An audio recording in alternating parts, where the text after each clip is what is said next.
कबीर जो तुहे साध पिरम की, शीस काट कर गोए। खेलत खेलत हाल कर, जो किश होए तां होए।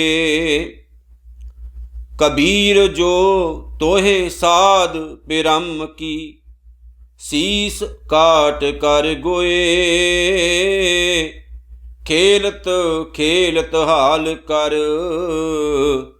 जो किश होए तां होए। कबीर जो तोहे साध पिरम की, पाके सेती खेल। काची सरसों पेल कै, ना खल भई ना तेल। ढूंढत डोले अंधगत, अर चीनत नाही संत।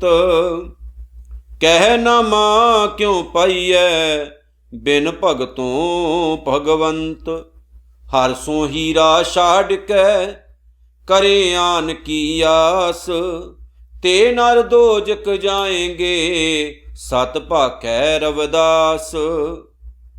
कबीर जो ग्रह करे, तां धर्म कर। नाही तां कर बैराग।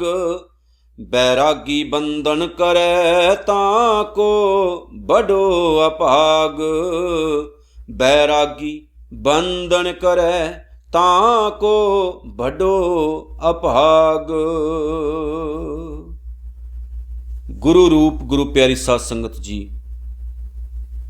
आओ जी गुरु ग्रंथ साहिब महाराज सच्चे पातशाह दे पावन चरनां दे विच अपना सीस नवाइए अते श्रोमणी भगत कबीर साहिब दे पावन सलोकां दी जिहड़ी विचार चल रही है उहदे नाल चित जोड़िए। आखो वाहिगुरू जी का खालसा वाहिगुरू जी की फतेह।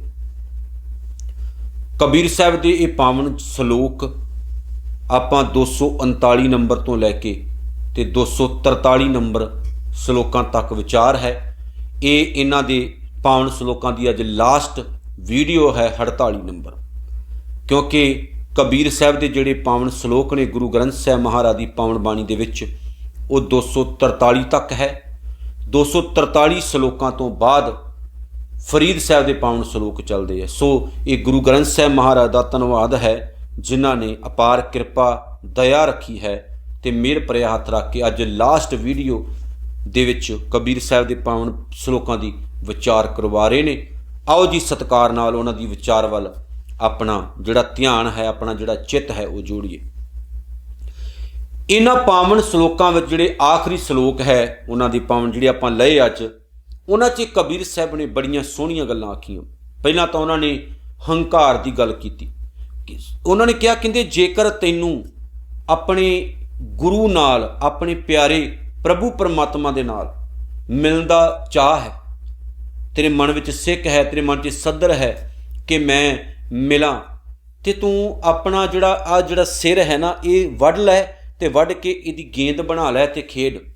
हुण देखो सिंपल गल है कि दुनिया का कोई बंदा अपना खुद सिर वढ़ के उहदी गेंद बना के खेड नहीं सकता, पर कमाल की गल इहदे विच आखी गई कि जिउंदियां जी अपना सिर वढ़ दे। की वढ़ना सी? अपना हंकार। जिउंदियां जी अपना हंकार खत्म कर लै, अपनी ईगो खत्म कर लै, अपनी वड्डप्पन खत्म कर लै।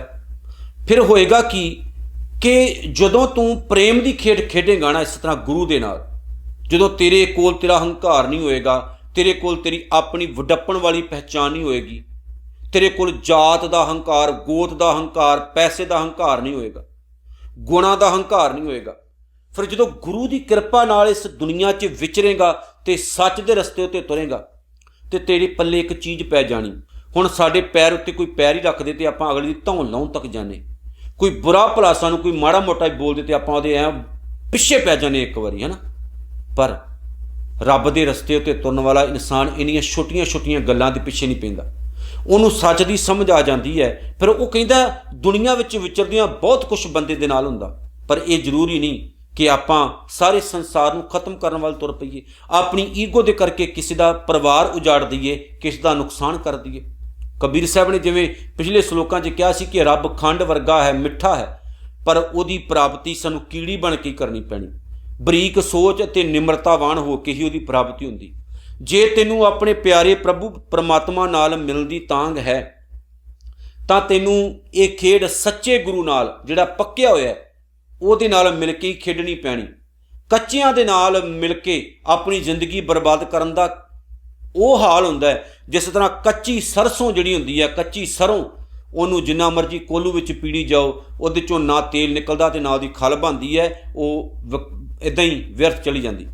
इस तरह कच्चे पिल्लियां दे पिछे तुर के अपना पैसा, अपना समा ते अपनी इज्जत ते अपनी जिंदगी खराब करने वाली गल है। गुरु होवे ते गुरु नानक वर्गा जिहड़ा तैनूं तारे, जिहड़ा तेरे जीवन नूं उच्चा चुके। बाकी तां पखंडी तां इस पूरी दुनिया विच भरे होए। इसलिए कबीर साहब ने आख्या कि प्यारिया, जिहड़े इंसान परमात्मा की भाल करते हैं, परमात्मा नूं पाउणा चाहुंदे है, पर वो कदे उन्हां लोकां दे कोल नहीं बहना पसंद करते जिहड़े परमात्मा दे बहुत नेड़े हो चुके। रब दे प्यारे सत संगत विच बहना नहीं पसंद करनगे। हुण कईयां दा सवाल ही हुंदा, की लोड़ जी गुरु दी हजूर च जाण दा, दसो घर च बैठ के ही आनंद माणो।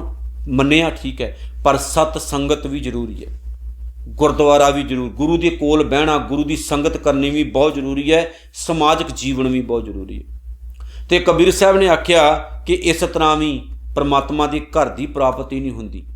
फिर उन्होंने जदों नामदेव साहब का भी शब्द वरत्या थे, शब्द गुरु ग्रंथ साहब विच ये कबीर साहब का ही है, पर उन्होंने एग्जैम्पल नामदेव की दी कि बाबा नामदेव साहब भी ये गल कहते हैं कि बगैर भगतां तो भगवंत नहीं मिलता, बगैर रब के प्यारियां तो परमात्मा के घर की सोझी भी प्राप्त नहीं होंदी। इसलिए रब्बी पुरुषां कोल बहना, सत संगत विच बहना, सच के मुतलाशियां कोल बहना कोई माड़ी गल नहीं, सगों कुछ सीखण नूं मिलदा। फिर उन्होंने बाबा रविदास साहब की एक एग्जाम्पल बड़ी प्यारी दी। कबीर साहब ने कहा बाबा रविदास साहब भी ये गल कहते हैं कि जिहड़े लोग हीरे वर्गा परमात्मा छड्ड के होरनां लोकां दी आस रख के ते हथ अड्डी फिरदे है, वो दोजक वर्गी जिंदगी बतीत करते, दुखा वर्गी जिंदगी बतीत करते हैं, तो उन्हां दे पल्ले कुछ भी इस दुनिया में रह के नहीं पैंदा ते वो जिंदगी बर्बाद कर जाते।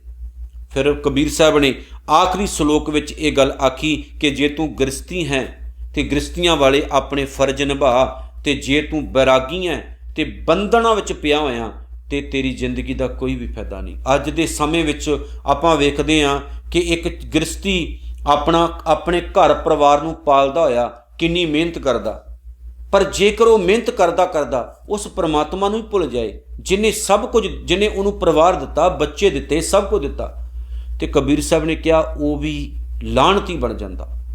जे तू अपने आप को बरागी समझदा भी मैनू परिवार की लोड़ नहीं है, तो फिर भी तू ऐ झंझटां विच पिया होया, बंधना विच पिया होया, तो ना तू चंगा गृहस्थी बन पाउंदा, ना तू चंगा बैरागी बन पाउंदा। प्यारिया, जे परमात्मा के घर की वडियाई चाहुंदा है तां तैनूं परमात्मा के प्यारियां की संगत भी करनी पएगी, फिर तैनूं सच की समझ लगेगी। अखर बाई अखर आपां हुण विचार करते हैं अज की इस आखिरी वीडियो विच कि कबीर साहब ने की कहा।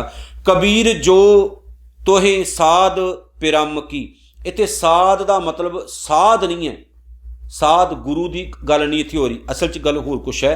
साध का मतलब है सद्दर, सिक, तांग रखनी, प्यास रखनी, तमन्ना रखनी, उहदे लई साध शब्द वरतिया गया। कबीर साहब कहते जो तोहे साध पिरम की, पिरम प्रेम, कि जे तैनू प्रभु प्यार दी खेड खेडन दा चाह है, जो तो प्रेम खेलन का चाओ, सिर धर तली गली मेरी जाओ। ये है मेन मीनिंग इत्थे कि जे तैनू प्यारे नाल प्यार करन दा चाह है, जे तेरे अंदर तांग है मैं रब दे रस्ते उत्ते तुरां, मैं परमात्मा की प्राप्ति कर लवां, ते की कर, सीस काट, सिर वड कर गोए, गोए भाव गेंद बना, गेंद बना, खेड। भाव की है जी, अपना हंकार त्याग दो, अपना कुल दा मान, जात दा मान, गुणा दा मान, जो भी आपां अपना भर के बैठे अपने अंदर, ईगो भर के बैठे, वो छड्डो, क्योंकि वो घर विच निर्माणता ते हथ जोड़ के ही जाया जा सकता। प्यारिओ, सिर उच्चा करके ते मन में हंकार लिजा के कुछ नहीं मिलता रब दे घरों। ये याद रखियो। ऐदां हथ जोड़ के सीस नवा के ते प्यारे दे चरणों दे विच जुड़ जाओ। वेखियो किन्नियां रहमतां मिलदियां। ते ईगो लैके जाओगे तो कुछ भी नहीं मिलना, हंकार लैके जाओगे तो हंकारियां नूं कुछ नहीं मिलता। खेलत खेलत हाल कर, ये खेड खेडदियां खेडदियां मस्त हो जा। जो किश होए सो होए, दुनिया तेरे नाल जो मर्जी करती रहे, तेनू चंगा कहे माड़ा कहे, कोई तेरी बुराई करे कोई तेरी वडियाई करे, परवाह ना कर। रब दे रस्ते ते तुरदा तुरदा फिर उदा ही बन जा। अब हम चली ठाकुर पहार, जब हम शरण प्रभु की आई, राख प्रभु भावें मार। इदां दा बन जा, समर्पण कर दे। कबीर जाओ तोहें साध परम की। फिर वही गल आ गई, जे तेनू प्यारे दी खेड खेडन दा चाह है, पाके सेती खेड। किहदे नाल खेडना? पाके पक्के होए नाल खेड, पक्के होए गुरु नाल, सच्चे गुरु दे नाल। कच्चियां पिल्लियां दे पिछे ना तुरिया फिरदी, क्योंकि काची सरसों पेल के ना खल भई ना तेल। कच्ची सरसों जिहड़ी है ना, वो कोलू दे विच पीड़ लो ना, दी खल मिलदी है ते ना उहदे तो तेल बनदा। इस तरह ही कच्चे पिल्लियां दे पिछे तुर के जिंदगी बर्बाद करने वाली गल है, काखों नहीं मिलता। सच्चा तो गुरु ग्रंथ साहिब है, सीस नवा के सब कुछ ही प्राप्त किया जा सकता। ढूंढत ढूंढ डोले अंध गत अर चीनत ना ही संत। कबीर साहब ने कहा कि जेड़े इंसान परमात्मा की भालता करते हैं, ढूंढत डोले अंध गत अर चीनत ना ही संत, पर भगत जना की पहचान नहीं करते, रब नाल मिलिया होया दी इज्जत नहीं करते, उन्हों की रिस्पैक्ट नहीं करते, उन्हों की संगत करना पसंद नहीं करते। अंधगत भाव वो अन्निया वांग ही टटोले मारते भटकते फिरते, अन्निया वांग भटकते फिरते है। उन्हों की जिंदगी अन्निया बोलियां वर्गी हुंदी, क्योंकि जदों असी मालक के रस्ते उत्ते तुरना ना प्यारे, तो सानू गुरु की संगत भी चाहिए है, सानू रब नाल जुड़िया होया दी पहचान भी करनी चाहिए, उन्होंने रिस्पैक्ट भी करनी चाहिए। जेकर कोई गुरु की प्यारी बात सुना रहा तो सुनो, वो रिस्पैक्ट करो, मखौला ना उड़ाओ। जेकर कोई जुड़िया तो मखौला ना उड़ाओ। कह नामा क्यों पाई है, कबीर साहब कहते हैं, तो नामदेव साहब भी कह गए है, नामदेव साहब भी कहते हैं कि बिन भगतों भगवंत नहीं पाया जा सकता, कि परमात्मा की प्राप्ति रब के प्यारिਆਂ तो बगैर नहीं होंदी, क्योंकि वो वसदा ही अपने भगतां दे विच है। ध्याए ध्याए भगतां सुख पाया, आत्मक आनंद तां ध्या ध्या के भगतां ने प्राप्त कर लिया, ते भगती भगतां दे विच है। सो प्यारिਆਂ दे कोल बहना, गुरु की संगत विच बहना, सच नाल जुड़ चुकियां दी संगत करनी जीवन सुहेला बनाउंदी। हर सो हीरा छाड़ के करे आण की आस। हुण इत्थे एग्जाम्पल उन्होंने रविदास साहब दी दित्ती कि रविदास साहब भी ये गल कहंदे कि सारे सुख परमात्मा दे सिमरन विच है, पर जिहड़ा इंसान परमात्मा दा नाम रूप हीरा छड्ड के होर थां तो सुखां दी आस रखदा ते कूकर वांगू भटकदा फिरदा आसे पासे, अज दे सिखो तुहानूं समझण दी लोड़ आ। जिहड़ा आसे पासे टक्करां मारदे फिरदे हो छड्ड दो, सीधे सादे गुरु ग्रंथ साहिब दे बन जाओ। ते नर वो बंदे दोजक जाहेंगे, नरक नुरक कख नहीं है, मरण तो बाद की कोई गल नहीं नरकों वाली भी नरक मरण तो बाद कोई दोजक जां नरक मिलना दुनिया की गल है। इत्थे दोजक का मतलब प्रोफैसर साहब सिंह होना ने भी दुख किया है कि वो इंसान दुख की जिंदगी में चले जाते, वो दुखों में ही जमदे, दुखों च ही मर जाते हैं। दोजक वर्गी नरकां वर्गी जिंदगी जीउंदे है, जिहड़े परमात्मा का नाम हीरा छड्ड के ते होर लोगों के सामने हाथ अड़ते फिरदे, होर आसां लाउंदे फिरदे। सत भाखै रविदास, और ये गल रविदास साहब कहते मैं सच कह रहा। कबीर साहब कहते समझो प्यारिओ, परमात्मा के पावन चरणों नाल जुड़ो। ये तो रविदास साहब भी हुण कह रहे। कबीर जो ग्रह करे तां धर्म कर, जे तू गृहस्थी है तो गृहस्थियां वाले घर बारियां वाले सारे ही फर्ज निभा। धर्म का मतलब है फर्ज निभाने, कि जे तू अपने आप को बड़ा वड्डा गृहस्थी समझदा तो गृहस्थियां वाले सारे दे सारे जिहड़े ने वो अपने फर्ज पूरे कर। फिर अगली गल, ना ही तां कर बैराग, पर जे तू माया विच ही गरके रहना तां इस नूं त्यागना ही भला है। हुण बड़ी प्यारी गल आखी कबीर साहिबना ने कि तू गृहस्थी है तां प्रभु दा सिमरन कर, फर्ज निभा अपने सारे गृहस्थियां वाले, सिमरन भी कर, वकारां तो बुराइयां वालों बचिया रह, किसी तो नफरत ना कर। पर गृहस्थ विच रह के जे तू माया विच ही रात दिन गर्क रहना, उहदे तो तां उठना ही नहीं, तां इस नूं त्याग दे, क्योंकि तैनूं बर्बाद कर रही है, तैनूं गर्क कर रही है। बहुत सारे लोग अज इस चक्करां दे विच है। कल्ला जिसमानी सुख नहीं चाहिए, रूहानी सुख भी चाहिए। जिसमानी सुख तक सीमित ना रहो, रूहानी सुख तारेगा। जिसमानी सुख तो बहुत चीज़ों तो मिलता, सानू अपने जीवन साथी तो भी मिलता। जिसमानी सुख सानू पैसा भी देंदा, जिसमानी सुख सानू कपड़े भी देंदे, चंगा खाण पाण भी देंदा। कल्ला जिसमानी नहीं, रूहानी सुख भी चाहिए। जिसमानी सुख बाहर तक सीमित है, रूहानी सुख पूरे जीवन नूं ही रंगत दे दिंदा। और वो कित्थों मिलना? जिंदगी दे सारे फर्ज निभा के परिवार नूं पालदियां, अपने फर्जां की पूर्ति करदियां सानू परमात्मा की चरनी चित लाउणा पैना। बैरागी बंधन करे, पर जेकर तू त्यागी बन के भी मैं जी परिवार छड्ड दिता, घर बार छड्ड दिता जी, मैथों ये पंगे नहीं हुंदे, ते जे तू बैरागी हो के भी सब कुछ छड्ड के बंधन करे, फिर भी बंधनां विच लगा, पैसे च लगा, माया च लगा, जंजालां च लगा, ऊच नीच च लगा, वैर विरोध च लगा, कुकर्मां च लगा, कर्मकांडां च बजिया, तां को बड़ो अभाग। तां तेरे वर्गे बंदे दे ते बड़े माड़े कर्म है। ना वो चंगा गृहस्थी बन पाया, ना वो चंगा बाबा बन पाया।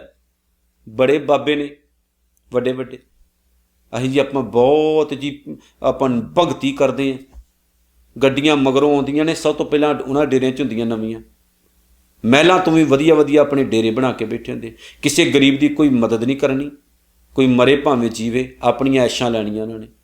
सो इदां दा तां जीवन नहीं ना चाहिए सानूं। सो ये आखिरी सलोक सी कबीर साहब दा 243 नंबर, जिहदी आपां विचार कीती प्यारिओ। सो आओ अरदास करिए कि आने वाला समा भी गुरबाणी दी विचार करदिआं होइआं बतीत होए, ते गुरबाणी दे मुताबक जीवन आपां जीव के अपने जीवन नूं सुहेला बनाईए। हुण तक जुड़ियां होइआं सारियां संगतां दा बहुत बहुत धन्नवाद, बहुत बहुत शुकराना। आप जी ने आशीर्वाद देना कि आपां इस तरह ही आने वाले समय विच भी गुरबाणी की जिहड़ी विचार है वो करते रहिए ते जीवन सुहेला बनाइए। नानक नाम चढ़दी कला, तेरे भाने सरबत दा भला। वाहिगुरू जी का खालसा, वाहिगुरू जी की फतेह।